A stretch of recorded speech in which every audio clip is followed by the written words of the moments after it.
Penjelasan tentang siklus menstruasi yang dibagi menjadi 3 tahap, yaitu yang pertama siklus hipotalamus hipofisis, di mana tadi seperti penjelasan saya sebelumnya, menjelang akhir siklus menstruasi, kadar hormon E dan P, estrogen dan progesteron ini akan menurun.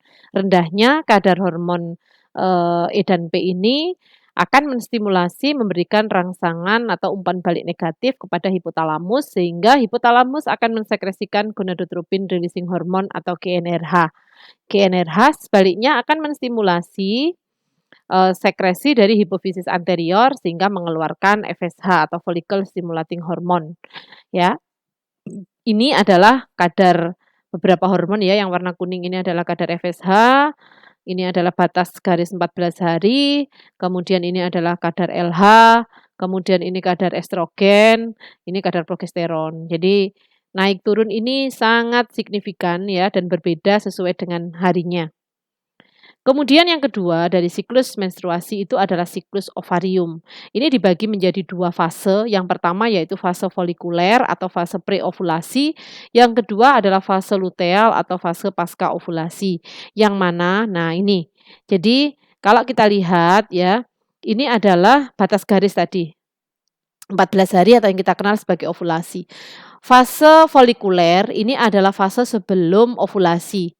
Sedangkan fase luteal adalah fase pasca ovulasi ya, itu. Jadi pada fase folikuler atau sebelum ovulasi ini kurang lebih 1 sampai 30 folikel ini mulai matur di bawah pengaruh, FSH dan juga estrogen ya, ini. Jadi adanya, FSH ini akan sangat mempengaruhi perkembangan dari folikel primordial menjadi folikel de Graaff. Lonjakan LH sebelum terjadinya ovulasi akan mempengaruhi folikel yang terpilih, karena meskipun ada 1 sampai 30 folikel, namun hanya satu yang terpilih yang keluar pada saat ovulasi, yaitu folikel yang terpilih tadi, ya. Ini, jadi terjadi ovulasi, folikel yang kosong atau, selongsongnya tadi akan memulai transformasi menjadi korpus luteum. Sedangkan untuk fase luteal atau fase pasca ovulasi, ini kapan dimulainya? Yaitu segera setelah ovulasi, berakhir pada awal menstruasi. Lamanya kurang lebih 14 hari, di mana di sini peran penting dari korpus luteum yang mencapai puncak aktivitas fungsionalnya 8 hari setelah ovulasi untuk mensekresikan terutama hormon progesteron dan juga sebagian kecil estrogen. Pada waktu puncak luteal ya atau fungsional 8 hari tadi setelah, ovulasi, telur yang sudah dibuahi atau fertilisasi tadi akan bernidasi di endometrium. Namun jika tidak terjadi implantasi, maka korpus luteum akan menurun dan hormon E dan P ini juga akan menurun. Selanjutnya akan berproses lagi seperti awal tadi. Ya, ini sama tadi ya. Nah, bagaimana perkembangan folikel dan peran hormon? Kita tahu pada setiap siklus terdapat perkembangan atau sekumpulan sel atau yang banyak folikel ya, kurang lebih 1 sampai 30 tadi. Namun hanya satu yang berkembang, sisanya akan degenerasi atau mati. Nah, folikel berkembang di bawah pengaruh LH yang menstimulasi estrogen dan hormon menstimulasi folikel atau FSH. Terus seperti ini ya.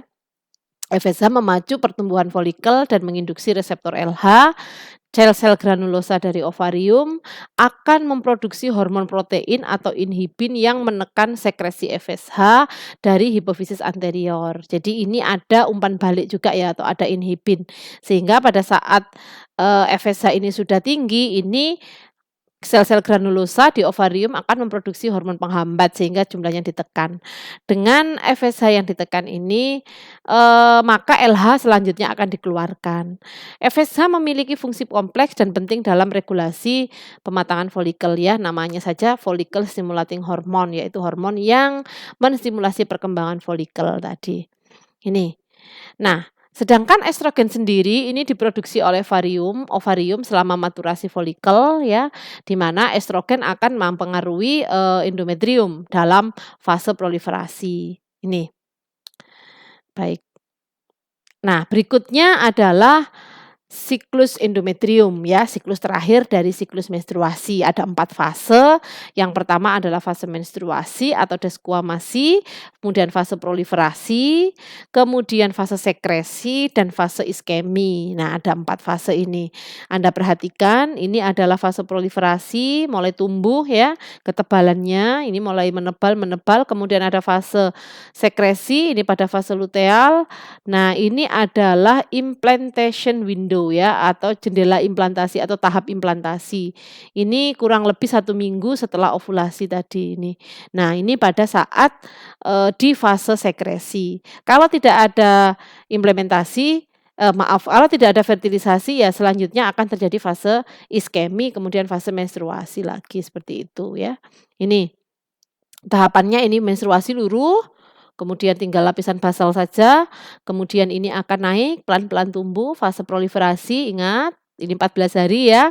Nah, setelah itu sudah masuk fase sekresi, iskemi, luruh lagi ya. Tapi kalau ini ada kehamilan maka ini akan terus dipertahankan oleh corpus luteum graviditatum tadi, itu. Ya, ini sama ya, ini lapisannya saat menstruasi, ini habis ya ini ya, istilahnya dasar saja tinggal basal, lapisan basalis kemudian mulai tumbuh, oke. Ini adalah ovulasi 14 hari, kemudian ini adalah fase sekresi. Nah, ingat ya, ini tidak ada kehamilan maka ini akan luruh, terjadi menstruasi lagi, kurang lebih 28 hari kalau pada yang, siklus normal ya, seperti itu. Nah, ini tahapan penjelasan dari 4 fase dari siklus endometrium tadi. Yang pertama adalah fase menstruasi, stratum, dari apa namanya, endometrium akan dilepaskan ya, jadi luruh. Darah yang keluar itu merupakan lapisan endometrium yang terlepas. Kemudian kadar hormon yang rendah terutama E dan P akan memulai perubahan pada endometrium. Kemudian setelah selesai kurang lebih hari ke-5 sampai ke-6 menstruasi selesai, akan masuk fase proliferasi, tumbuh paling apa ya, berlangsungnya itu cepat sekali. Kemudian, permukaan endometrium kembali lengkap, normal ya, terjadi penebalan 8 sampai 10 kali lipat berakhir saat, tahap ovulasi dan ini bergantung pada stimulasi estrogen. Kemudian pada fase sekresi ini dimulai sejak ovulasi sampai dengan 3 hari sebelum periode mens berikutnya. Kemudian setelah ovulasi diproduksi lebih banyak progesteron, bagian dari endometrium di fase sekresi ini terlihat mulai membengkak, vaskular, fungsional, edematosa. Kemudian endometrium kaya akan darah dan sekresi kelenjar sehingga menjadi tempat yang paling ideal untuk memberikan nutrisi dari ovum yang sudah dibuahi. Nah, sedangkan fase iskemi ini adalah fase, transisi sebelum masuk ke menstruasi, ini suplai darah ke endometrium fungsional berhenti dan terjadi nekrosis ya.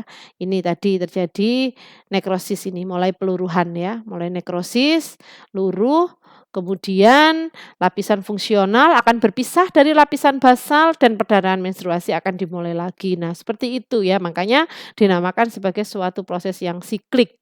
Saling, kesinambungan ya, saling terkait.